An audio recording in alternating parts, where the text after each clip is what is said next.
Hello everyone, मैं हूं बलराम और आज हम डिस्कस करेंगे power sharing model in Belgium. Okay, तो वीडियो शुरू करने से पहले आपसे रिक्वेस्ट है आप इस चैनल को सब्सक्राइब करें। अगर आप क्लास 9th के स्टूडेंट हैं या क्लास 10th के स्टूडेंट हैं और सीबीएसई बोर्ड एग्ज़ाम के लिए तैयारी कर रहे हैं तो आप ज़रूर इस चैनल को सब्सक्राइब करें, क्योंकि सोशल साइंस के ऊपर डेडिकेटेड चैनल है ये। ठीक है, तो चलिए शुरू करते हैं। दोस्तों, बेल्जियम एक छोटा सा देश है जो कि यूरोप महादेश में है। ठीक है, और इस देश का जो कुल जनसंख्या यानी कि टोटल पॉपुलेशन 1 करोड़ है। यानी कि भारत के जो हरियाणा राज्य है, भारत के हरियाणा राज्य का जो कुल आबादी है उससे आधा है। बेल्जियम का सीमाएं किस किस देश के साथ जुड़ा हुआ है, मैं एक बार इसके बारे में बात करता हूँ। ठीक है, बेल्जियम का नॉर्दर्न पार्ट में नीदरलैंड्स है, ईस्टर्न पार्ट में जर्मनी और साउदर्न पार्ट में फ्रांस है। ठीक है, बेल्जियम का एथनिक कंपोजिशंस अगर देखते हैं तो mainly 59% Belgian people live in the northern part of Belgium, which region also known as Flemish region, and speak Dutch language.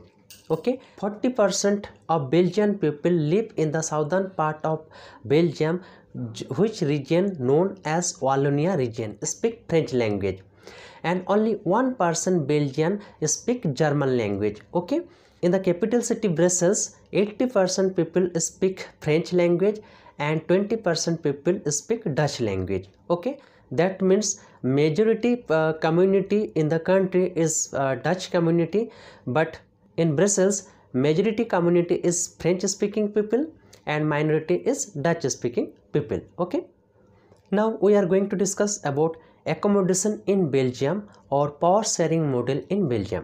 दोस्तों, बेल्जियम में जो पावर शेयरिंग मॉडल अपनाया था वो टोटली इनोवेटिव था। बेल्जियम के नेताओं ने डाइवर्स कम्युनिटी के बीच में गृह युद्ध यानी कि सिविल वॉर ना हो, इसलिए उन्होंने इनोवेटिव तरीका अपनाया था। जैसे कि 1917 to 1993 तक उन्होंने कॉन्स्टिट्यूशन को 4 बार एमेंड किया था, यानी कि संशोधन किया था, और एक ऐसा गवर्नमेंट बनाया था जिसके वजह से दोनों कम्युनिटी के बीच में कभी भी और सिविल वॉर का नौबत नहीं आया था। ठीक है, तो हम बेल्जियम का पावर शेयरिंग मॉडल के बारे में अब हम बात करेंगे। बेल्जियम का जो सेंट्रल गवर्नमेंट है उसमें डच कम्युनिटी और फ्रेंच कम्युनिटी का इक्वल मिनिस्टर है। अगर वहाँ पर कुछ स्पेशल लॉ पास करना होता है तो दोनों लिंग्विस्टिक ग्रुप का मेजोरिटी होना चाहिए। There are any community can not take any decision unilaterally. Okay, next is state government. Many power of the central government has been given to the state government, और state government जहाँ पर equal representative है Dutch community और French community का। ठीक है, state government is not working as a subordinate government of central government.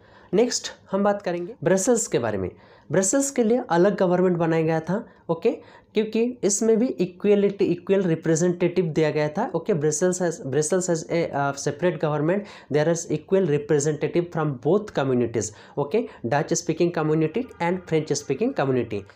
French community accepted equal representative policy because Dutch community accepted equal representative policy in the central government. Brussels में जो majority community French speaking community है उन्होंने ये accept किया था।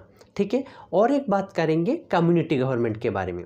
Central government और state government के अलावा बेल्जियम में कम्युनिटी गवर्नमेंट भी हैं। ठीक है, कम्युनिटी गवर्नमेंट वो गवर्नमेंट है जिसमें कोई एक लिंग्विस्टिक कम्युनिटी उसे इलेक्ट करते हैं, चाहे वो कहीं पर भी क्यों ना रहते हैं।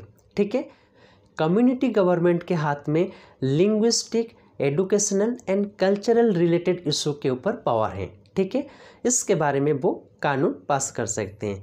तो इस तरीके से एक इनोवेटिव मॉडल अपनाया था बेल्जियन गवर्नमेंट ने। बेल्जियम का पावर शेयरिंग मॉडल इनोवेटिव होने से दोनों ग्रुप्स में यानी कि दोनों कम्युनिटी के बीच में एक नागरिक युद्ध यानी कि सिविल वॉर का नौबत नहीं आया था। तो काफ़ी ज़्यादा सक्सेसफुल है बेल्जियम का पावर शेयरिंग मॉडल। ठीक है, तो कुछ पॉइंट आपको याद रखना होगा बेल्जियम के बारे में। 59% Belgian people live in Flemish region and speak Dutch language, and 40% people live in Wallonia region and speak French language, and only 1% people speak German language. Okay, innovative power sharing policy in Belgium. Central government, they establish central government, state government, and separate government for Brussels, and community government. I think you have got sufficient knowledge about power sharing model of Belgium. So don't forget to like, share and subscribe my channel. We will meet in the new video with a new content. Thanks for watching. Have a nice day.